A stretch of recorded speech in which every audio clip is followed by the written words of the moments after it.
Video evidence na magpapatunay na talagang kukontrolin ni Marcos Jr. o ng anti-Duterte ang COMELEC laban kay Vice President Sara Duterte.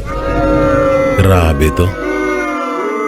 At eto, pakinggan natin tong mga pahayag ni Atty. Rowena Guanzon mapatungkol sa kaso ni Pangulong Duterte at mapatungkol din dito sa COMELEC. So bago lahat mga kababayan, huwag niyo pong kalimutan na i-like and share at subscribe itong video na to para mapapanood pa po na iba pa nating mga kababayan, at please support my page JG Banateros at sa TikTok naman po ay J Guevara TV at syempre sa lahat ng Banateros brothers. So eto po at ating panoorin etong mga matitinding pasabog na to. Dapat nyo itong mapanood para makapaghanda na tayo sa darating na 2028 election. Alam naman ho natin na matagal pa naman yun, pero dapat na ho tayong maging handa. So ito po yung video ni Atty. Rowena Guanzon. Hindi po mananalo si Sara Duterte kahit anong gawin natin. Alam niyo bakit? Hanggat nakaupo dyan sa COMELEC yang si George Garcia, kita mo talagang lahat halos lamang si VP Sara.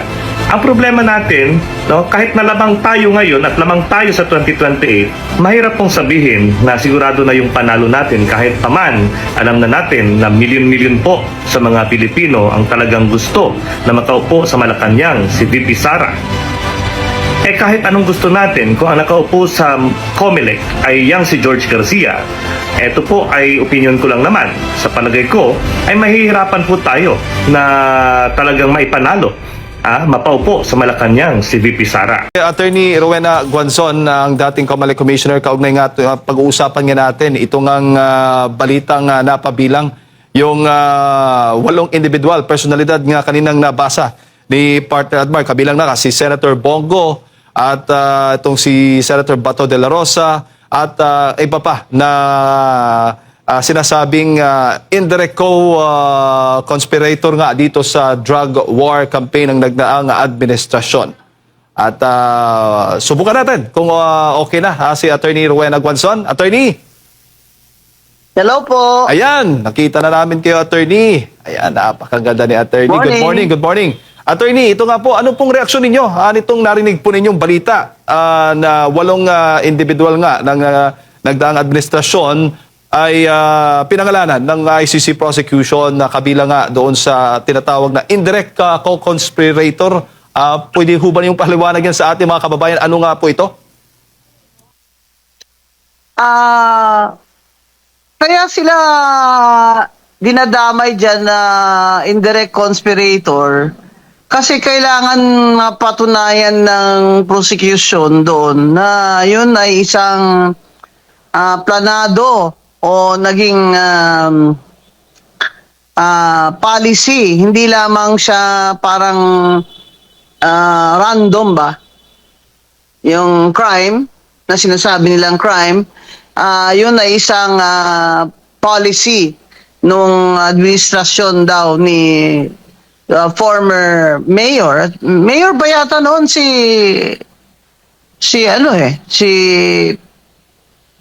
former President Duterte. Kaya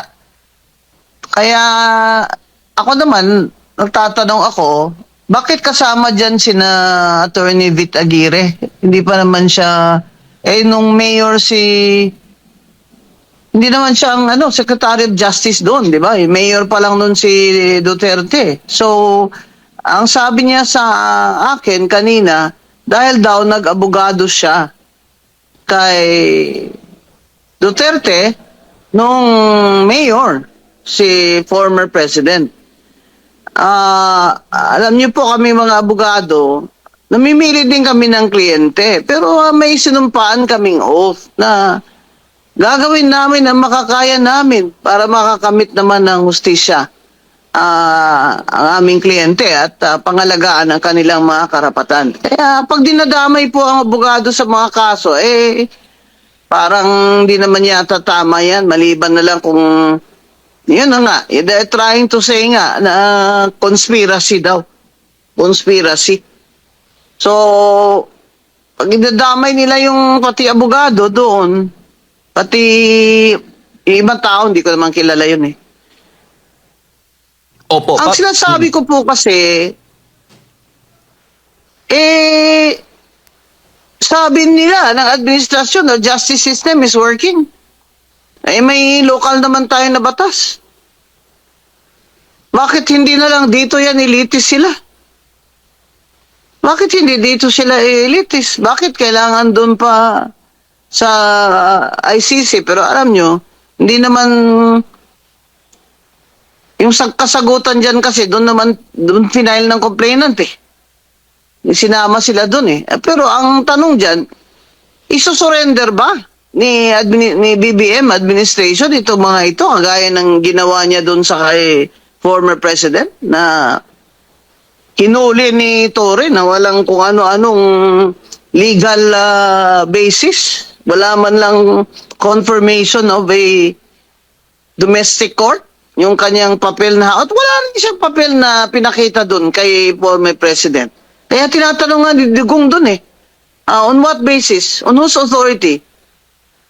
Kaya ako talaga, I really oppose that kasi hindi naman tama yun. Kaya sinasabi nila, pro Duterte ako. Ay, hindi po. Alam niyo naman na hindi ko binoto si Digong kahit na magkasama kami mag-mayor noon. Iba naman ang aking mga paniwala sa kanila. Pero bugado po ako. Kailangan po rule of law at saka naman sabihin ni Torre na hihilahin ko yan. Doon na talaga ako nagalit na ako doon. Bakit na wala namang modo ito? Wala na. Just throw away all the rules of of conduct of public officers nung ginawa yun ni Torre. Kaya doon po nagsimula yung nung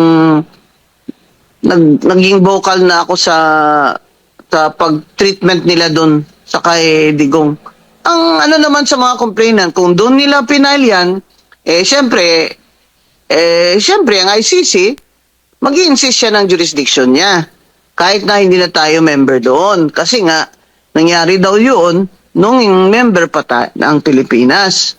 Granting. Pero hindi kailangan silang i-surrender ng administrasyon BBM kung talagang ayaw niya. Dito nyo nalitisin yan.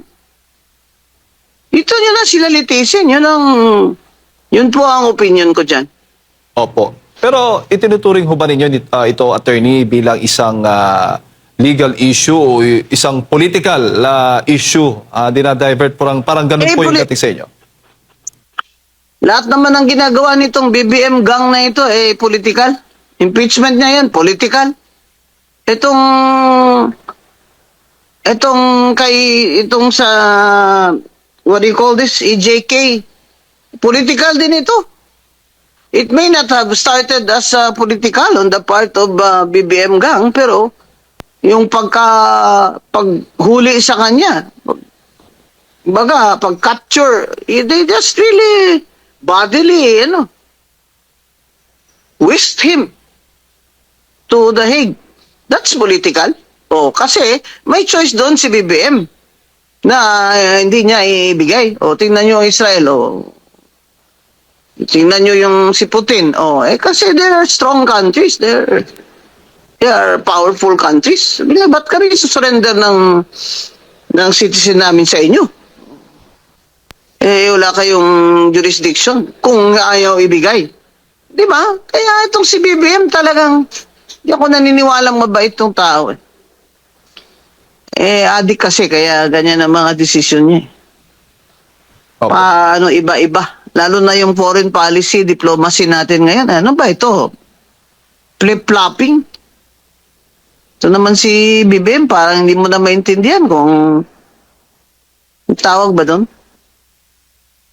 Ganun ba? Ganun. Kala ko ba kalaban mo ang China doon sa ASEAN? Halos kulang na ng murahin niya. Tapos ngayon, kamayan din pala niya yung head of state. Alam mo ito talaga si Bonggit. Alam niyo ako, wala naman, ako ang problema from the start nung nanalo siya, sabi ko, good luck, sana naman maging successful ka. Wala talagang magawang tama itong taong ito dahil napaligiran siya ng mga pinapapit lang siya at do not underestimate him, ha? Kung may gusto siyang gawin, gawin niya rin. Kagaya ng 100 billion na insertion na yan, may kickback siya ng 25 billion. Kaya po ang sinasabi ko, dito niyo nalitisin yan. Pwede naman magsabi si Bongbong na, hindi na, nakuha niyo na si former President Duterte. Tama na, dito na namin nililitis to.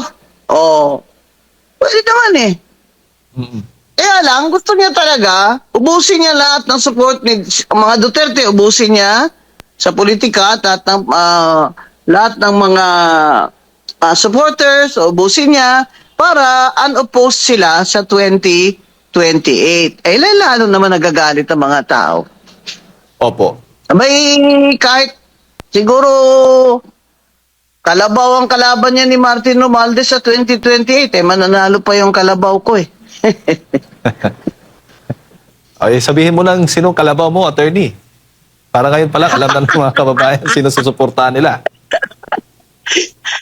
Saka natin pag-usapan yung yung 2028 pag malapit-lapit na. Pero attorney, so ngayon, dahil pinangalanan sila, possible na maglalabas ng arrest warrant. Pero kaya nga, sabi mo, kahit may batas na tayo, nakalatag na dyan, na hindi basta-basta mong kukunin, isusurrender, isusuko ang isang Pilipino sa ICC.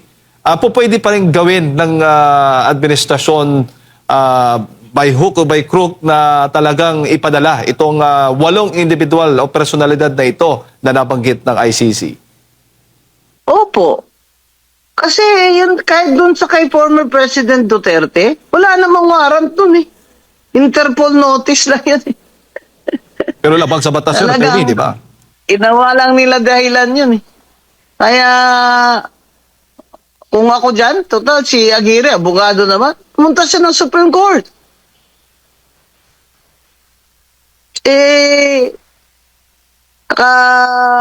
Noon sa kay former president, nagtago sila lahat. Si Tory lang yung, hinarap nila sa tao. Parang, ginawa na lang gago yung kababayan ko Unos authority, sabi ni Digong, sabi ni my authority. Ngayon lang ako nakakita ng chief PNP na may na may authority. Ano ba yun? Secretary of Justice ba yun? Pwedeng pumirman. Ano ba yun, Judge? Alam nyo, kasi ito, mga Pilipino, tayo po, wag na po tayong pumayag na, ito, martial law. Kukunin na lang tayo. Walang warrant na verified ng domestic court. Gagawa-gawa na lang sila ng, gusto lang nila na ibigay sa ibang jurisdiction, pwede? Yun na nga, kaya sinasabi natin, political yung galaw na yan ni BBM Gang.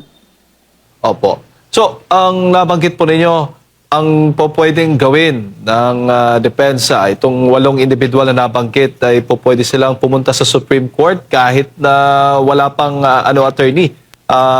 Kopya ba? A formal copy? There is a serious danger to the deprivation of their liberty. Kaya lang ayoko mag-abogado dyan kay Bitagiri kasi matalino naman yan Opo. Okay. Pero,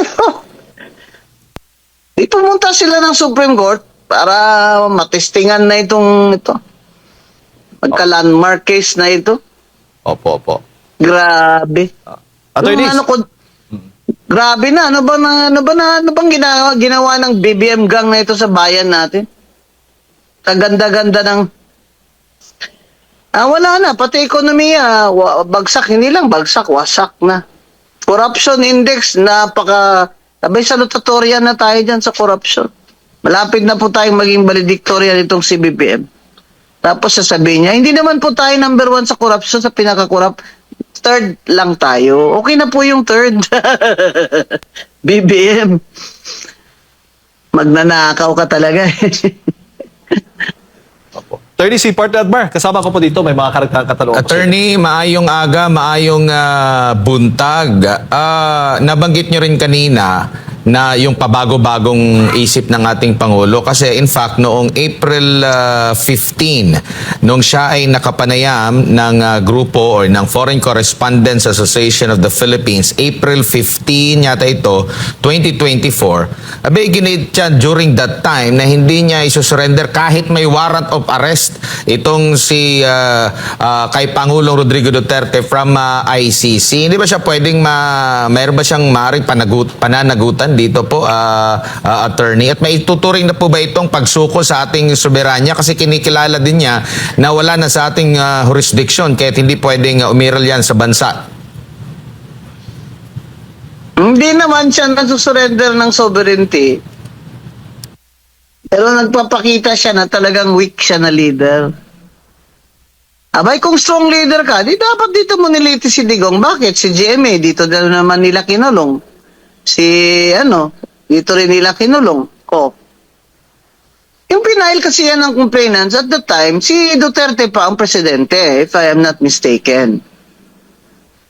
Hindi na siya presidente nung dinakip siya. Bakit? May local naman na batas dyan. Yun nga naging basis din nila eh. Bakit din daw nila na kailangan ng... Ang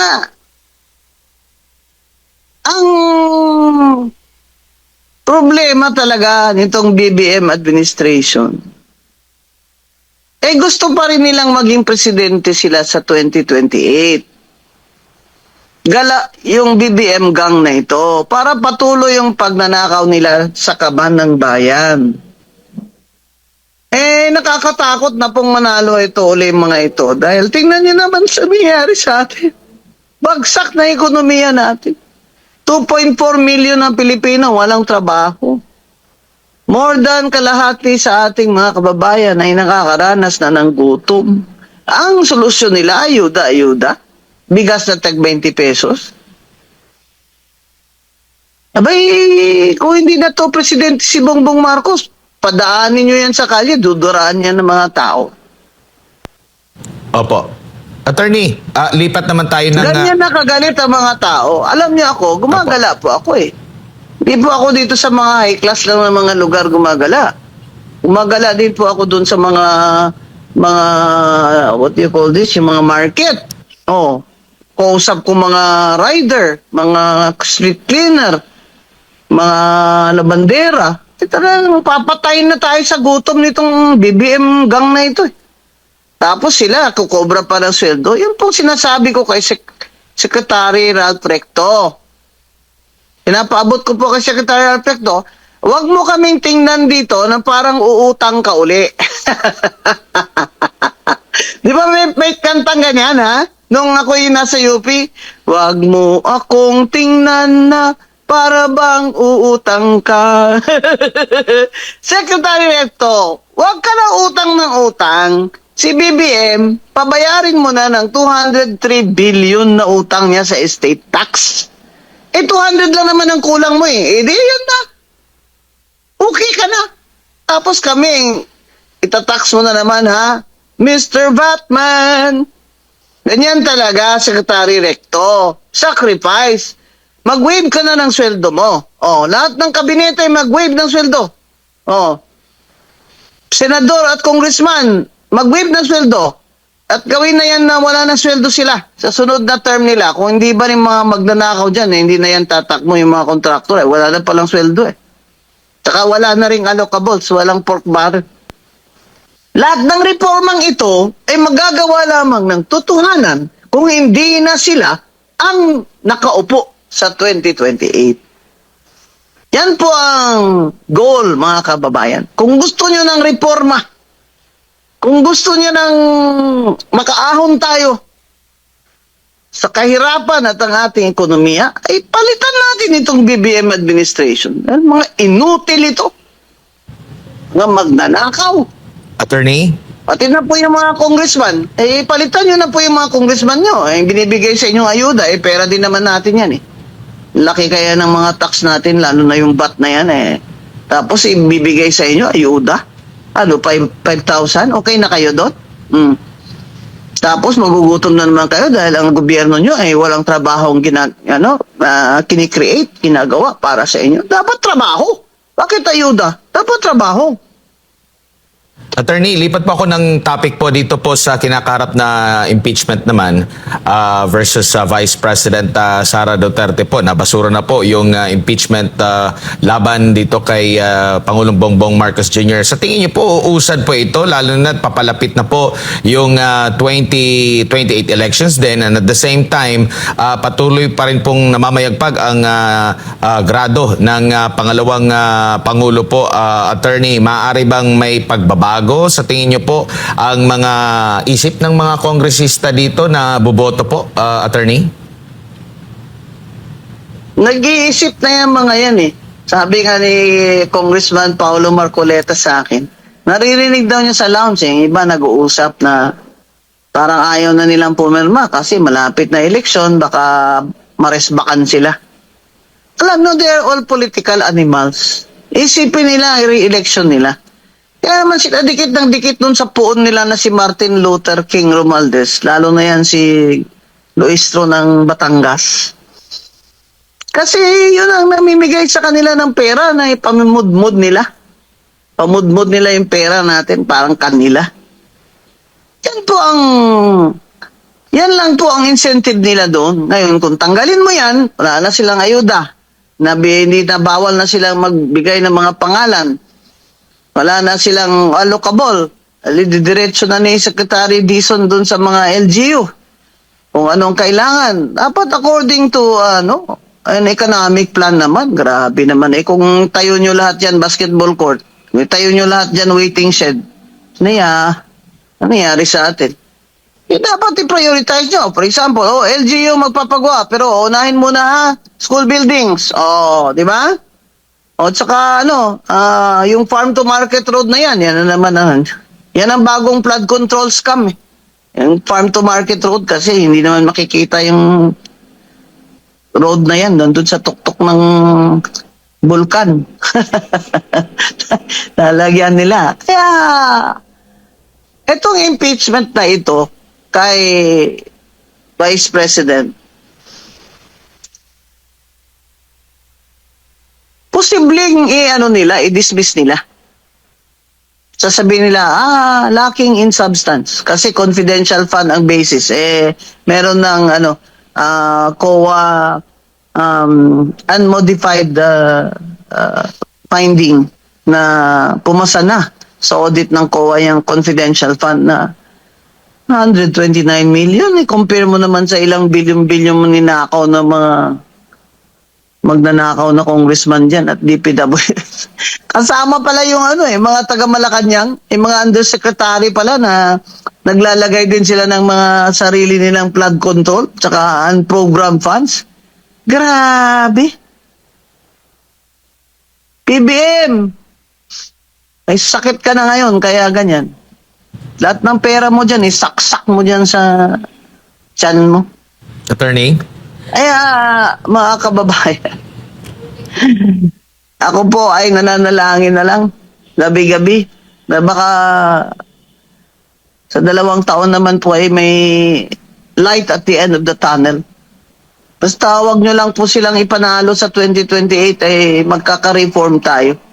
Hindi pwedeng sila rin ang magre-reforma, sila rin yung sumira sa bansa natin at sa ating ekonomiya, sa ating mga kababayan. Kaya possible talaga na ma-dismiss nila yan.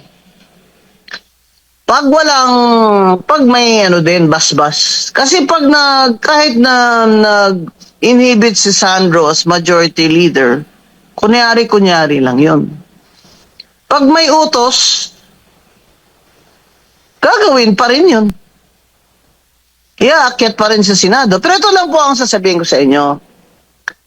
Dinidistract lang tayo ng mga ito para hindi natin nila panagutin si Martin Romualdez eh. Kung sino pakulong nila, si Bong Revilla, kung sino. Yung sinabi ni Bernardo, ha? Hindi lamang si Revilla, si Grace po kasama doon. Pero si Bong Revilla lang ang kinulong. Pwedeng iakyat nila. Sige, iakyat nila. Pero kailangan nila ng 2/3 vote ng Senado or 16 votes. Bilangin nyo na kung may 16 votes sila. Wala silang 16 votes dahil 9 na ang hindi sasang-ayon sa impeachment. So, ilan lang kanila? 24 minus 9. Oy, mga batang grade 3. 24 minus 9. Ilan lang kanila? 15? 15. Kulang sila ng isa. Di ba? Kahit na sabihin pa nilang, hindi naman nag-attend si Bato nagtatago si Bato O di minus na yung sa total. Hindi. Kasi nakalagay naman sa konstitusyon dapat 2/3 ng buong Senado. So kahit absent, kahit abstain, 2/3 pa rin ang kailangan. 16, 16 ang kailangan nila para ma-impeach ang Vice President. Lahat po ito, kung sa Bisaya, balabugay lang para makalimutan natin yung mga magnanakaw dyan. Attention! Nasaan na si Martin Luther King Romualdez? Dapat yun ang makulong kasi yun talaga ang mastermind. Diba? Di naman pwedeng nagawa yung budget na yan. Saldi ko lang ang gumawa niyan. Ako, posible naman. Tsaka yan si BBM, dapat managot yan. Pag hindi na yan siya presidente, marami na siyang habla. Ba't siya Attorney? pinirmahan yung budget na yan? Na doon nang galing yung mga flood control na mga ghost at mga substandard para kikmakan nila. So, mga kababayan, ako naniniwala talaga ako may Diyos ang kalibutan. So kung hindi po natin ma-achieve yung justice ngayon ay darating din po yun. Tingnan nyo yung martial law, ilang taon kami nagtiis dyan. Mas marami pang nagsakripisyo. Nagahasa, namatayan ng anak, asawa, kapatid, nangawala yung mga tao, desperasidos. Grabe. Pero dumating din ang araw na natanggal si Ferdinand Marcos. Kaya, mga kababayan, wag din yun pong puro lang tayo panalangin. Kailangan magprotesta talaga tayo. Kahit sa Facebook lamang. Kailangan ho kayong makilahok sa pagprotesta sa corrupt na administrasyon ni BBM at ni Martin Romualdez. Attorney, may iba lang topic. Yes. Opo, isang topic na lang po. Patungkol naman po dito sa isinusulong po nila na mga priority na mga panukalang batas. Nandun po yung anti-political dynasty bill at ito pong pagtanggal o pagbasura sa travel tax. Ano po ang masasabi niyo po ukol dito po, Attorney?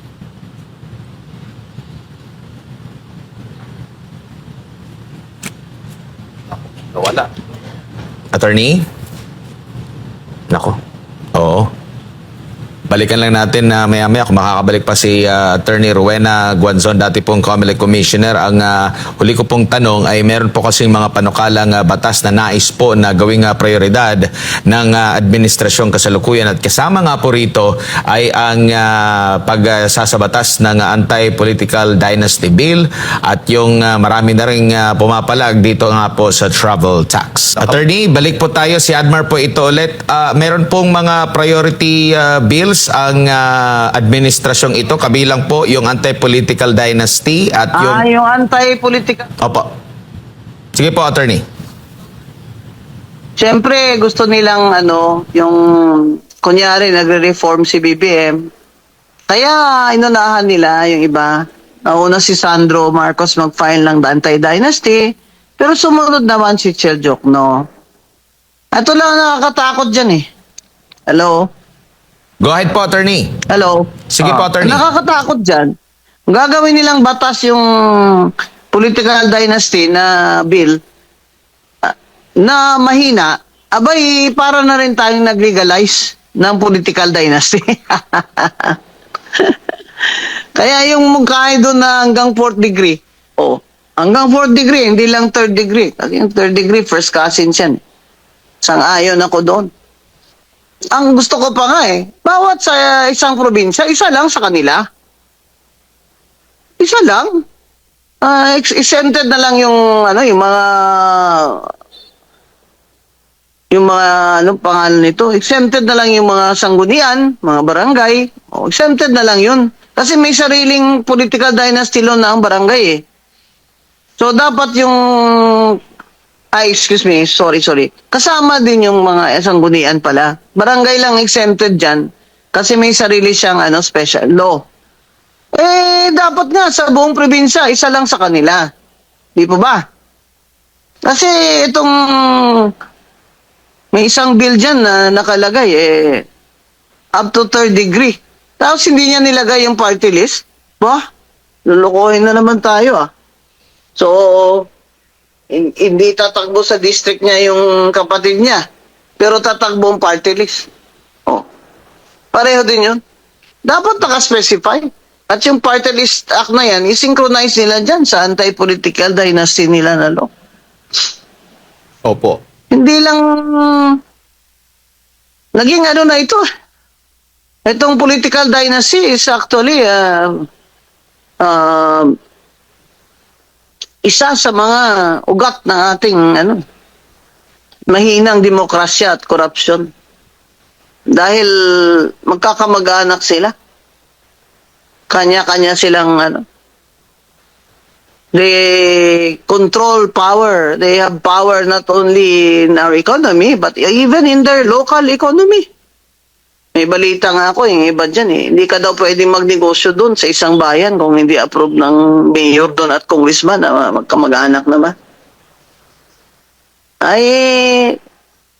Dapat kahit na wala pang bill, pumirma na sila ng kanilang commitment na wala silang patakbuhing party list representative na kamag-anak nila within 4th degree kahit wala pang batas ngayon. Pero Ito naman COMELEC kasi. Di ba? Itong COMELEC, tingnan mo itong COMELEC, Andyan na nga sa konstitusyon na 3 terms lang ang congressman.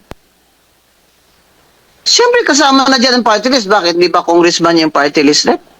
Pero si Chairman George Garcia ng COMELEC ay pinuklaim pa rin si Eda Romualdez na pang-apat niya na ito. Tapos ang dahilan niya, it may be questioned later. Bakit i-question ko pa yan later? Dapat hindi nyo na inalaw yan. Pinasubstitute nila si Eda na mass resignation yun. Hindi Rowena Guanzon case. The Supreme Court said, hindi maganda. Grave abuse of discretion ng COMELEC na pinasubstitute si Rowena Guanzon dahil nag-mass resignation bago siya nilagay as substitute. Ganun din naman ang kay Eda Romualdez. Pina-resign yung 3rd, 4th, 5th nominee. Pero in the first place, dapat as 6th nominee, disqualified siya. Kasi pang-apat niya na term. To naman mga ito, wala nang hiya talaga. Walang hiya-hiya na. Opo. Pero, attorney, nakikita po ninyo, punteriya din po nito. Last question na kasi hindi Opo. pa ako nag-almusal. Alam Okay niyo, po, lola attorney. niyo. Okay. May diabetes. Okay. Ito na lang po, attorney. Ng gamot. Opo. Reaction na lang po ninyo. Komento na lang po ninyo dito nga sa issue tungkol nga sa pagitan nitong si Yusek Adrian Bersamin. Itong palitan nga ng mensahe ni Yusek Adrian Bersamin at Pangulong Bongbong Marcos Jr. tungkol sa umunoy kickback sa mga flood control projects.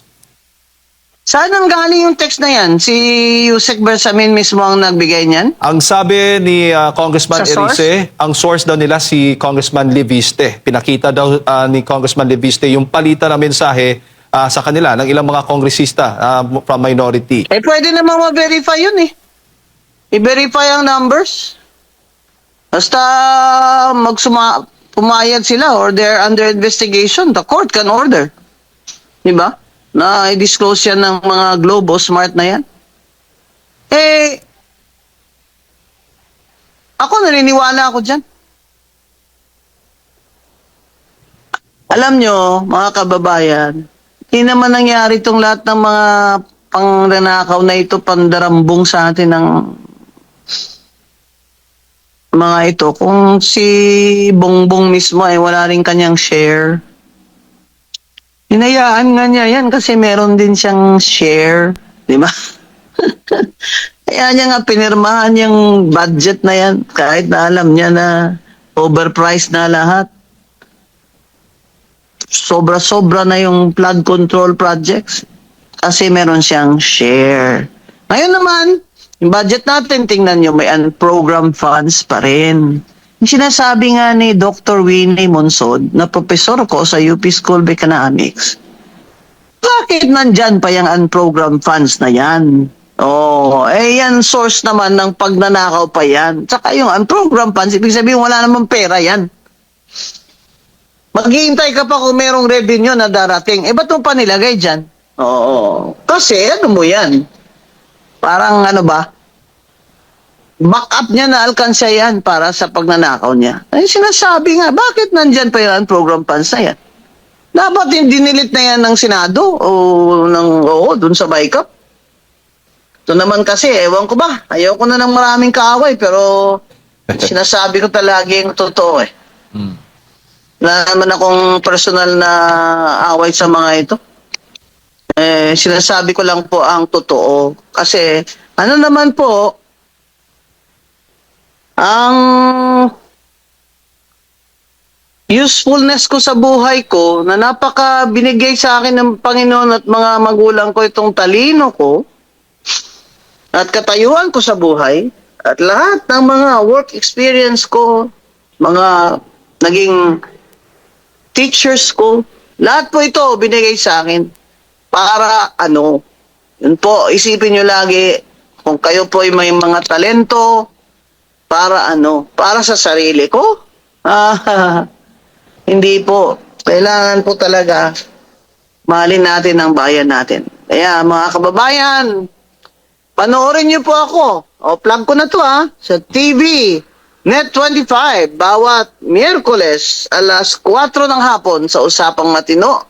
Sa Net25 at Radyo Agila, alas 10 ng umaga, bawat Miyerkules. Huwag niyo po akong kalimutan araw-araw sa Tough Talk with Attorney Rowena Guanzon sa Facebook. Maraming salamat po sa Attorney. SMNI. Opo, thank you. Maraming salamat po, Attorney. At sa ulitin po. Ayan po mga kababayan, si Attorney Rowena Guanzon, ang dating commissioner ng ating pong nakasama na pakinggan ngayong umaga. Kaugnay nga po dito sa inilabas ng ICC prosecution, doon po sa issue ng impeachment. At the same time, ito naman pong issue ng dynasty, political dynasty, at ang issue naman po nitong palitan na mensahe sa pagitan ni Yusek Bersamin at ni Pangulong Bongbong Marcos Jr. kaugnay sa di umano'y kickback sa flood control anomaly.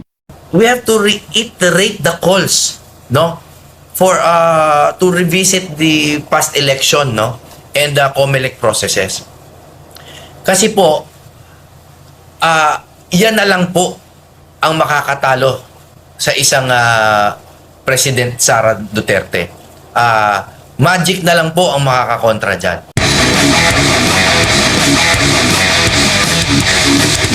Pahayag ni Congressman Ega Irice, ang sabi niya rito, quote-unquote, maski kasama ko sa civil society Sa Dilaw. at mga kasama ko sa Dilawan, they are so afraid of a Sara Duterte presidency that they would rather sacrifice the truth, Attorney.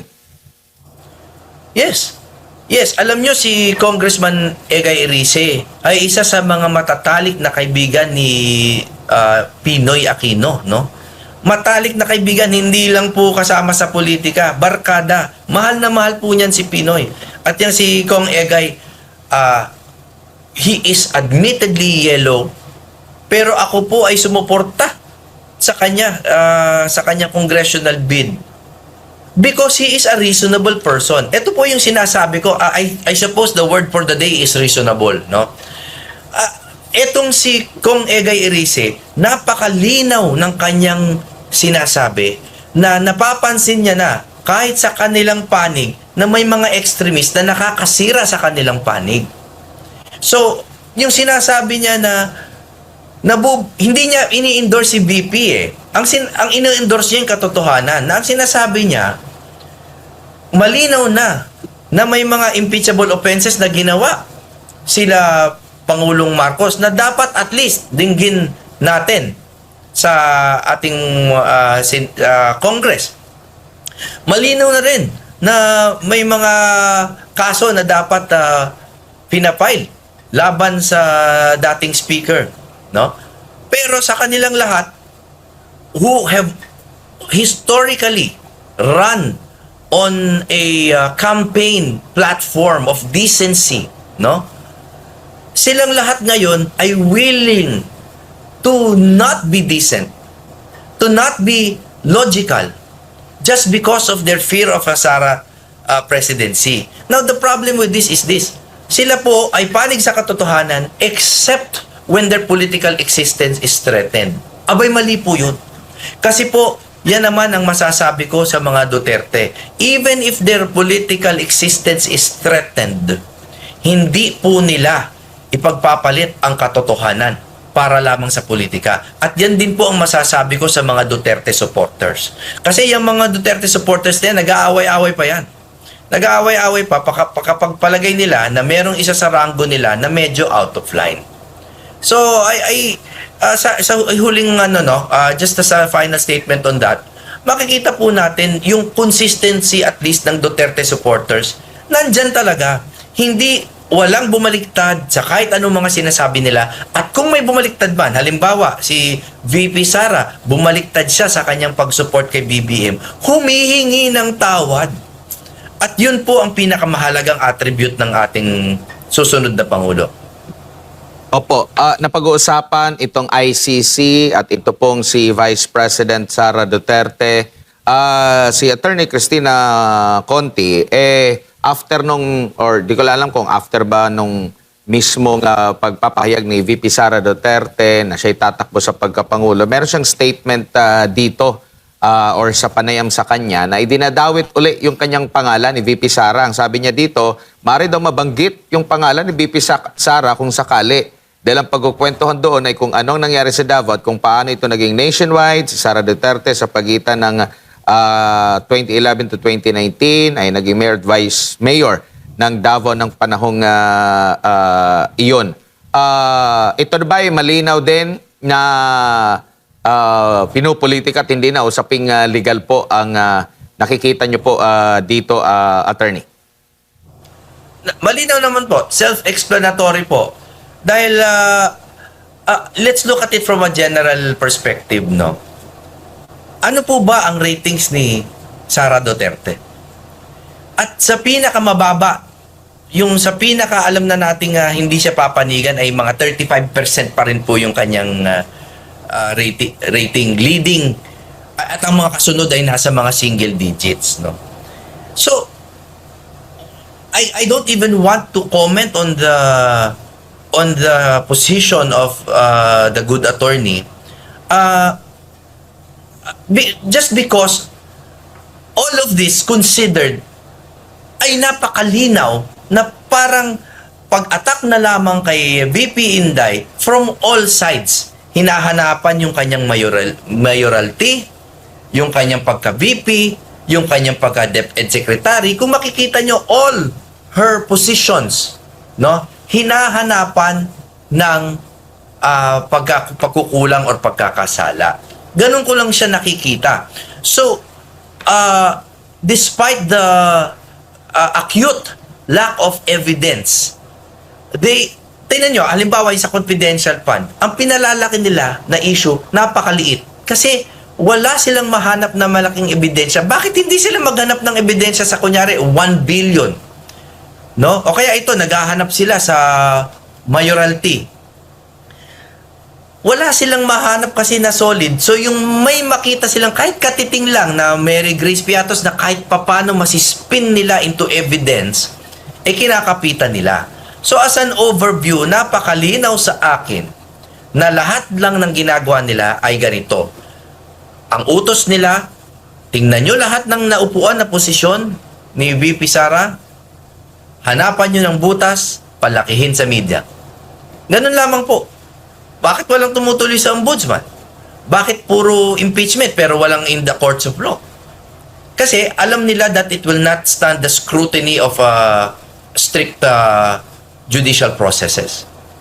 Nabanggit niyo po ang pagtira sa pangalawang Pangulo sa iba't ibang side po. Ito na ba yung patutuo rin sa naging panawagan o pahayag ni Senadora Risa Hontiveros na magkaroon ng United Opposition? Pero questionable pa kung saan siya naging opposition, sa kasalukuyang administrasyon ba o sa mga Duterte, attorney?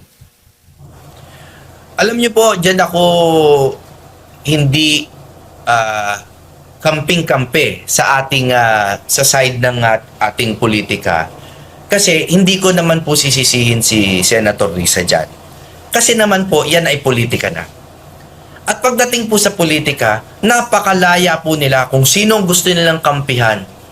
At napakalaya rin natin naman na pulaan. Halimbawa, pag nakita natin na nagsanib puwersa yung mga dating magkakaaway, pwede nating pulaan yon, no? Pwede nating tuksuhin, konting kantiin, pero wala tayong maisisisi sa kanila na legal o hindi rin tayo pwede magka-moral na ganyan, ano? Kasi gusto nilang manalo. At hindi ko po bilang isang aspiring politician also, hindi ko po pwedeng tanggalin sa kanila yung pagnanasang manalo. Ang magandang balita lang dito, para po sa Duterte supporters, ay kung nakikita nating kumakapit na po sila sa mga ganitong klaseng tactics, ito po ay para sa akin lang, wala sana magalit. Ito po ay pagkapit sa patalim. At pag kumakapit po talaga sa patalim, ay wala na kasi talagang ibang mas malambot-lambot na makakapitan. And this is good news for us. So instead of yung parang kinikriticize natin sila, no, okay lang yon, no, konting criticism, what we have to do more is to galvanize our efforts, no, our support base. Number 1 yan. Pero ito number 2, at gusto ko lang batiin si Atty. Torion at si Atty. JB Hinlo. We have to reiterate the calls, no, for to revisit the past election, no, and the COMELEC processes. Kasi po, yan na lang po ang makakatalo sa isang President Sara Duterte. Magic na lang po ang makakakontra dyan. And so we have to, instead of just criticizing sila Senator Risa, I don't think we should do that too much, no? Honestly. Para sa akin po, politika nila yan. Ang gawin natin, palakasin ang ating base, palawakin, lalo na ang dami pang neutral dyan, ang daming youth voters. And then number 2, talagang pilitin po ang, or idiin ang ating pakiusap sa Senado at pati po sa Korte Suprema na sana talaga bisitahin ang mga di umanong anomalya na nangyari noong eleksyon. Yung data center 3 hindi pa napag-uusapan, no? Yung hindi dumiretso sa NAMPREL at COMELEC, yung mga transmission hindi na pag-uusapan.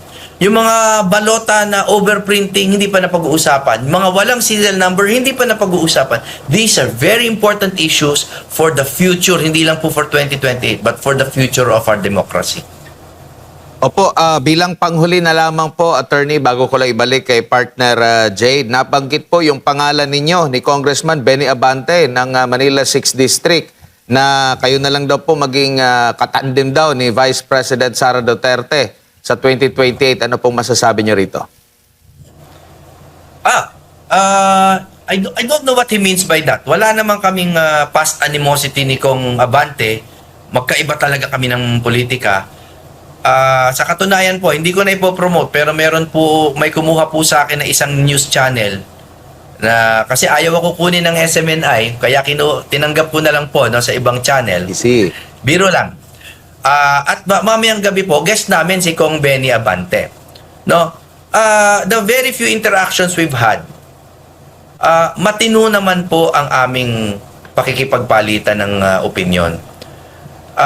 Yung kanyang pagsabi na ganyan, hindi ko alam kung may kante o hindi ko alam kung sincero. All I can say is I am not worthy and I am glad to just be a supporter, kahit host lang po ng mga rally. Kahit ano po, kahit magwalis lang po ako ng entablado para lamang po magkaroon ng isang deserving president ang ating mahal na bayan.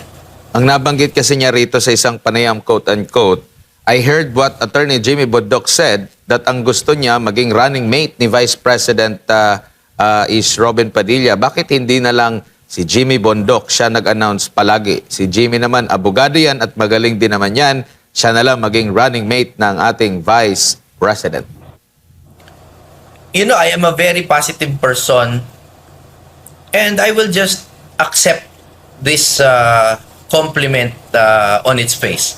No, I thank the congressman for his apparent high opinion of me. Pero gusto ko lang po idiin na kailangan po natin patibayin ang ating presidente, ang magiging presidente. Kailangan natin patibayin, lagyan po natin siya ng running mate na tunay na magbibigay ng numero sa kanya, na tunay na deserving na possible president in case anything happens to her, and a vice president who will be advocacy driven, because yan naman po talaga ang nagiging historical role ng vice president. And we all know na marami pong nasa harapan ng pila bago po umabot sa isang maliit na Jimmy Bondoc. Alright. Attorney, siguro yung huling mensahe para sa lahat ng ating mga kababayan na nanonood po sa mga oras na ito. Sa akin po mga kababayan, hindi po lamang sa Duterte supporters. Ang pinaglalaban po natin ay kasarinlan. Kasarinlan sa mga isla, kasarinlan sa dagat, kasarinlan sa hustisya. Hindi po magkaiba ang Pag-asa Island sa pagkakapiit ng Pangulong Duterte. At hindi rin po magkaiba yan sa pag-ayos ng ating electoral system upang walang mga banyaga o mga private interests na makialam sa will of the people. Lahat po yan isang topic yan, kasarinlan at ang pagbibigay ng boses, no, sa Pilipino. Kaya nananawagan ako hindi na lamang sa Duterte supporters, kundi dun sa mga nag-iisip pa at meron pa pong puso at habag sa ating bayan. Huwag po tayo kumampi sa mali. Huwag po tayo kumampi sa mali. Ang ipaglaban po natin ay yung tama kahit po labag sa ating politika.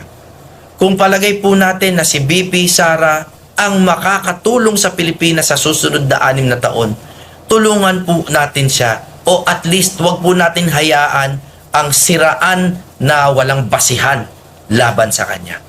Paglaban natin ang mga isla, paglaban natin si Pangulong Duterte at ang ating kasarinlan, at paglaban po natin yung nararapat na Pangulo para sa Republika ng Pilipinas. Guys, mauni ang ako ang balot ID o kinsa ang mga ninggawas diha. Balon Roberto, man tawag ko kailaan na, man ako nag-vote. Balon Roberto, independent. Na binuang man ilahang busita, wa man ko kailaan na, wa man ako nag-gikuan. Colonel Busita. Pacquiao, oh my God, si Pacquiao ni gawas akong kuan. Hala, binuang ninyo ako milikhaw sa mani. Naana da imoy gibutar diha. Daan, Valbuenad. Agoy, dili gud ni mao. Ako mga gipang butar, unsa ni? Lakson ho. Guys, dili ni tanan ang akong gipang butar nga mga candidates. Focus din sa Comelec na ano sila gi program daan, Binay, Abi. Hoy. Look. Kasinyo. Ay, manang magkaklaruhay ta, nagbuta tadaan, ka excited lang tanong, mamukas atong votes, no, nya. Di ay mauni yung gipang sulod. Kasino, Teddy. Huy.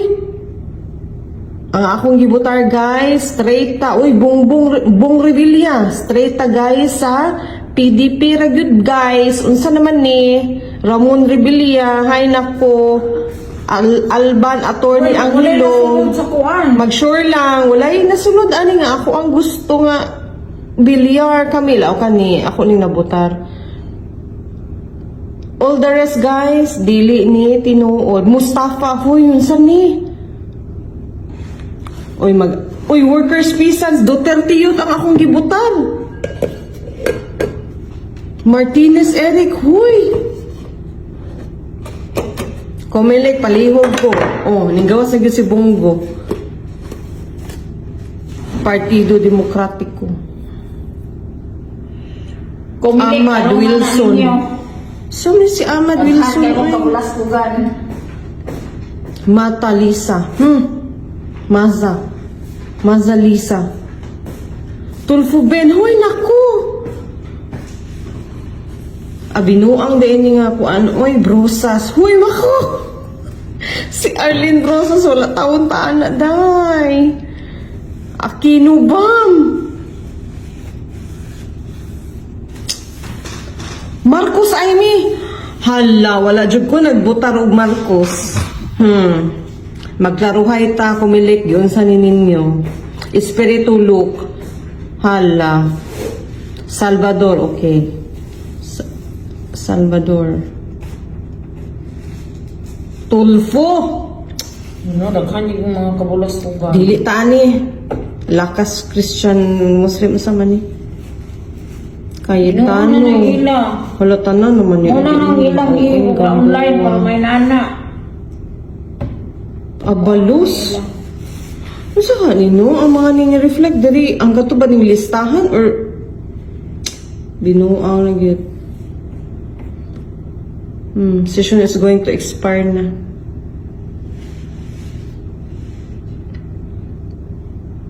Cancel na eh. Di ba cancel na? Unasan.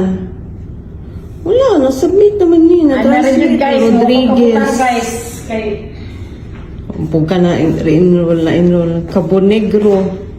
Binuang. Yan ang panatero, walang inuurungan. Pag tama palakpakan, pag mali ay babanatan. Yan ang panateros, boses ng ordinaryo Pilipino. Panateros ay walang makakaawan, walang inuurungan. Banat